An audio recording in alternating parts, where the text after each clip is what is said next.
بسم الله الرحمن الرحيم. نبدأ الكلام بالسلام على خير الأنام. اللهم صل وسلم وبارك على سيدنا محمد وآله وأصحابه أجمعين. ازيكم حبايبي، عاملين ايه؟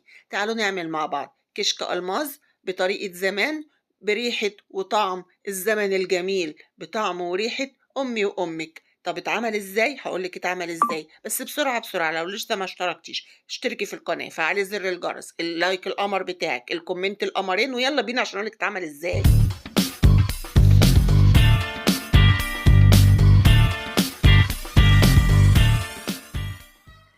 نبدأ بسم الله.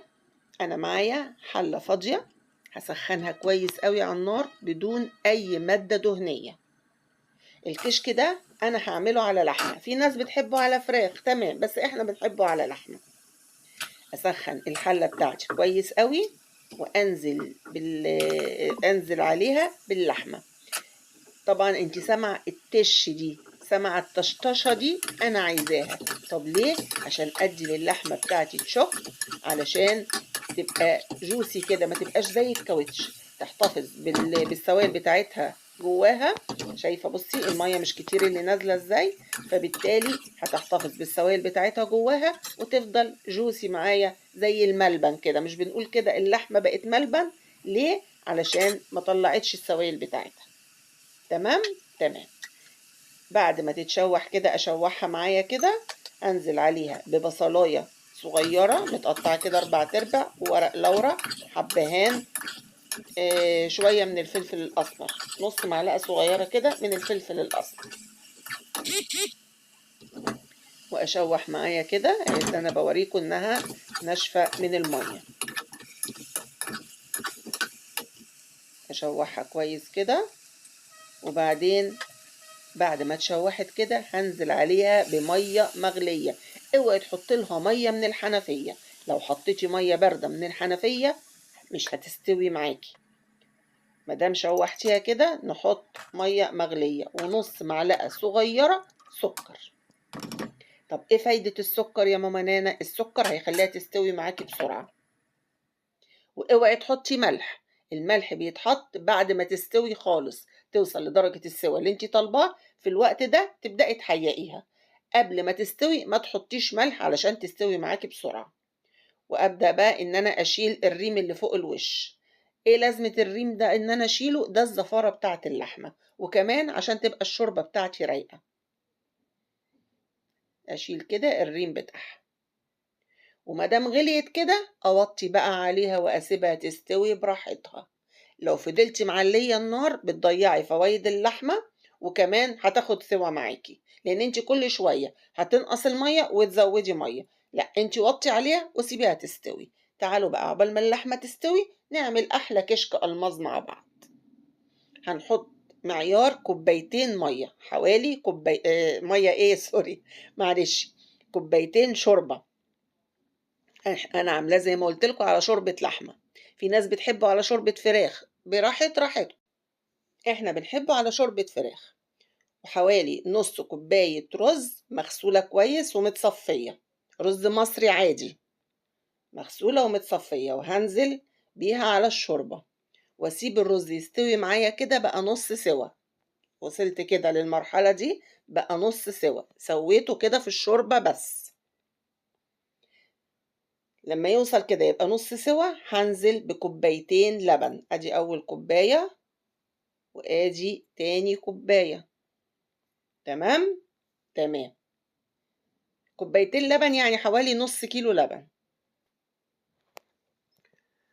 وهننزل بمعلقة صغيرة مرقة دجاج فورية. عندك مكعب مرقة حطي، تمام، مفيش أي مشكلة، بس افركيه الأول. أنا عندي مرقة فورية فحطيت معلقة صغيرة. والملح طبعا حسب الرغبة. أنا حطيت كده معلقة صغيرة برضو ملح. ونقلب كده الكلام الحلو ده مع بعضه كويس قوي لغاية لما الرز يكمل سواه في اللبن زي ما احنا شايفين كده. يبقى الأول سويته نص سوا في الشوربة، وبعدين حطيت نص كيلو لبن وكملت سواه في اللبن مع الشوربة. لقيته تقل شوية اهو، زودته شوية من الشوربة. حابة تزودي لبن زودي لبن براحتك، بس الشوربة بتديله طعم أحلى.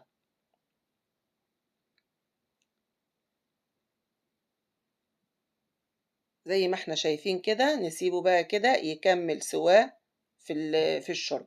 بعد ما كمل سواه واستوى ووصل للدرجة النهائية خلاص، اعمل ايه؟ نص كوباية مية وعليهم معلقتين دقيق. دقيق، ايوه دقيق، اوعي تحطي نشا، دقيق، هو مش مهلبية. يبقى معلقتين دقيق في نص كوباية مية، واقلبه كويس جدا علشان ما يبقاش فيه اي تكتلات. وهنزل بيه سرسوب رفيع مع التقليب المستمر بالطريقة دي كده عشان ما يكتلش معايا.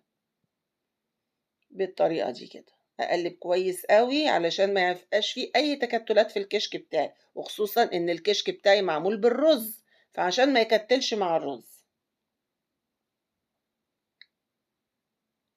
شايفين قوامه كريمي ازاي؟ بالطريقة دي كده.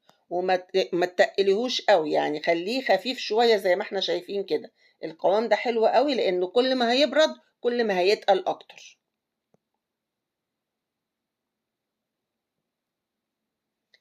تعالوا بقى كده نركنه على جنب. طفيت عليه خلاص، ونركنه كده على جنب ونعمل مع بعض احلى تقلية لوش الكشك بتاعنا. هنزل كده بحوالي 4-5 معالق سمنة، يعني سمنة محترمة كده. وجايبة معايا بصلاية كبيرة متقطعة جوانح، ومبدراها بنص معلقة صغيرة دقيق. بس أهم حاجة ما نزلش البصل إلا لما السمنة تسخن كويس قوي. بالطريقة دي كده. طب ليه الدقيق يا ماما نانا؟ لأن ده معمول بسمنة، مش زي الكشري معمول بزيت فبيطلع مقرمش. السمنة بتطري البصلة، فعلشان كده أنا بدرته بمعلقة صغيرة دقيق علشان يبقى مقرمش. وكمان عشان يبقى مقرمش لما تنزلي بالبصل افرديه في الطاسة وما تقلبهوش إلا لما يبدأ ياخد لون زي كده. في الوقت ده نبدأ نقلب. اهو كده بقى البصل خلاص احمر معايا، أبدأ إن أنا أطلعه بقى.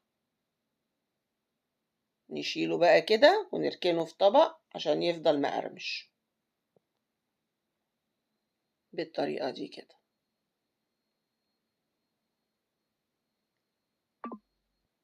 وبقية السمنة أنا كمان لقيت السمنة اللي متبقية في الطاسة قليلة، زودت سمنة علشان أهي بالطريقة دي زودتها سمنة عشان هنزل بيها على الكشك بتاعي. نقلب بقى ونتوه السمنة دي كلها كده في الكشك عشان ما يبقاش فيه أثر للسمنة.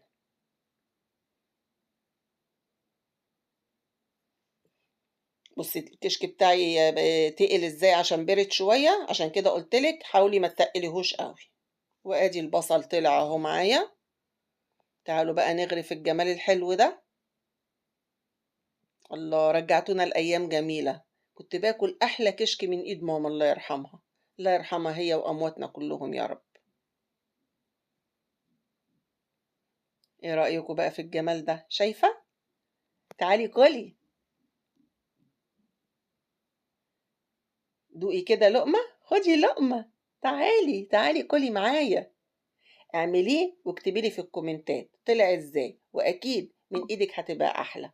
ما تنسينيش بقى اللايك القمر بتاعك، كومنت قمرين زيك. ولو لسه ما اشتركتيش في القناة فضلا وليس امرا اشتركي في القناة، فعلي زر الجرس خليه على الاسود عشان يوصلك اشعار باي فيديو بنزله. والسلام عليكم ورحمة الله وبركاته.